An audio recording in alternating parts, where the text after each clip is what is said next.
As in the last video, we talked about why companies are moving fast towards agentic AI. Now let's see how these systems actually work. Think of three sliders on a control board: autonomy, agency, and authority. Autonomy is how much freedom AI has to set its own goals. Agency is whether it can finish tasks fully on its own. And authority is how far its actions can go, from writing emails to making payments. If the sliders are low, the AI is like a simple tool, helpful but limited, like spell check. If the sliders are high, the AI can handle complex jobs on its own, like booking shipments, paying invoices, or closing support tickets. Here's an example.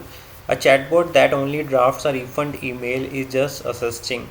But if it also checks policies, update records, and sends the refund, that's fully agentic. So, how do these agents As actually work on every day? Think of your GPS app.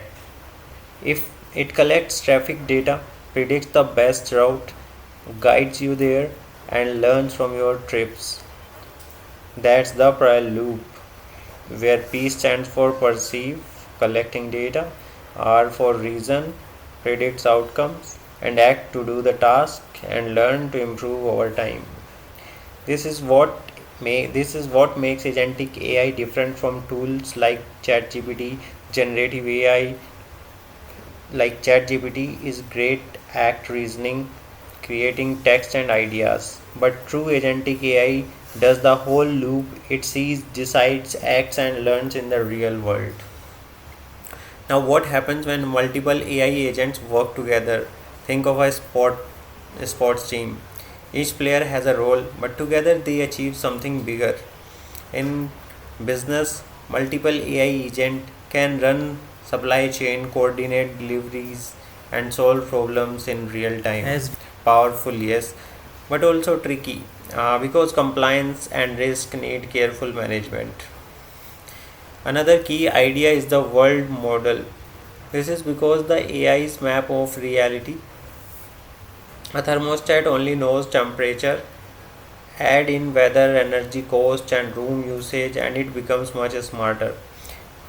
Enterprise AI needs an even richer world model, pulling from systems like finance, compliance, and the cloud. More data adds more value, but also more complexity and risk. So remember these takeaways. You should use the sliders like autonomy, agency, and authority to think about AI's risk and power. You should be knowing the prior loop, perceive, reason, act, and learn.